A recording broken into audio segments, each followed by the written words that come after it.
Hey there, it's Kat and this is Brews and Reviews.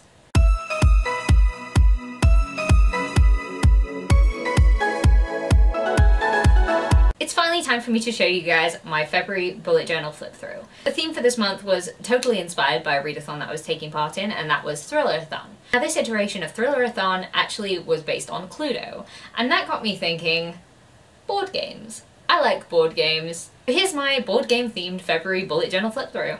I decided that I wanted to do my February month title page as a Scrabble board because my theme for this month is games, and I thought, you know, what easier way to incorporate a bunch of letters and bookish words and things like that. So obviously we have February in the middle, and then we have novel, book, read and thriller. I included thriller because obviously this is the month of Thrillerathon, and I, you know, thought it was appropriate. So yeah, I just thought this was quite a simple, fun little opening page to do, and I quite like how it turned out. So for February at a glance, I decided to go with a spread based upon the game Ticket to Ride. Obviously I haven't done any maps, but like the different tracks and things like that are based on that, so that's what all this fun stuff around here is. So I'll just go through a lot of the stuff that I did during this month. I went to see 4 films this month. I went to see Dolittle, Birds of Prey, Monty Python and the Holy Grail, and Dark Waters. I'm really happy with the films that I got to see. Obviously Dolittle was not a good film. Really not sure how they got so many famous faces in that, because it was bad. Really bad. Birds of Prey was fun. I have no particular knowledge of DC, so I was just like there for the fun film, and you know, Margot Robbie doing a whole lot of carrying of that film. But yeah, she was great. I think for me it would have benefited from having a bit more of the actual Birds of Prey together, but that's just me being picky. Monty Python and the Holy Grail will forever be one of my favourite films. I find it absolutely hilarious. I could literally rattle off entire scenes from that film, and same with Life of Brian, but I do prefer Holy Grail because it was the first of the Monty Python films that I saw, so it always has a special place in my heart. Then I went to see Dark Waters, and that film made me super paranoid about anything non-stick, and if you watch it then it will also make you really paranoid about anything non-stick. And yeah, it was a really good film. I was really surprised how little I knew about this, and it's like a real thing. It's quite scary, so that was fun. Yeah, that was great. I went to my caveman workout class thing quite a lot this month. I've been trying to go at least once a week, which I seem to have been able to do here. So I went obviously here, here, here, here, here and here. So I feel like pretty good about that. That seemed to work out well. I also did quite a few things with other YouTubers. Obviously I had a live show with Steve from the Lawn Gnome, and that was a hell of a lot of fun and something really out of my comfort zone, so I was really glad that I could take part in that. And then I was doing some things with Jenna from Just a Little Bit Random and Kat from Stars and Embers, but I'm not going to tell you a little bit more information about that because you will find out soon. I also had a pancakes, Just Dance and shit film night that I did with my friends. Basically, it was the day before Pancake Day. We made pancakes, well I made pancakes and fed them all crap pancakes because I'm not actually good at making pancakes. We played Just Dance and we watched shit film. And the shit film was, I can't remember what it was now, it was obviously very good. It was about ninja bikers and they were in a band. Miami Connection. Maybe? I think. And the last thing that I did was I went to see a play at my local theatre, and it was called The Ballad of Maria Martin. It was really interesting but super depressing because it is based on the story of a woman who was murdered in the 1800s, I believe.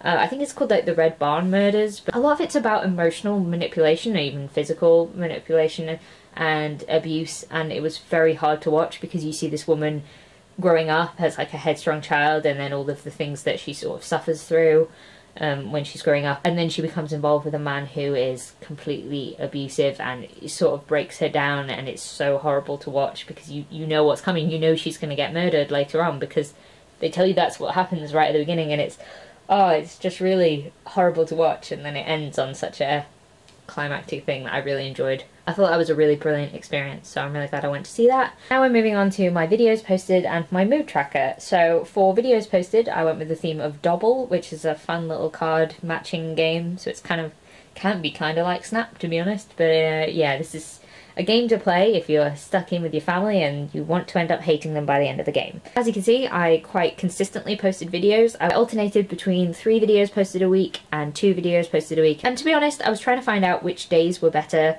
for me to post on, and which days you actually preferred to watch my videos on. Then we have my mood tracker, which are based on Monopoly. Yes, I know, to all you board gamers out there, Monopoly isn't a real game. I know. Monopoly also makes me want to throw the table, but like, I think the structure of the board worked well in this sense. So I had quite a high month for the majority of the month. Yep, that was, yeah, fine. Happy moods and stuff. Now I think this is my favourite spread of the month, and it is based on the game Skull.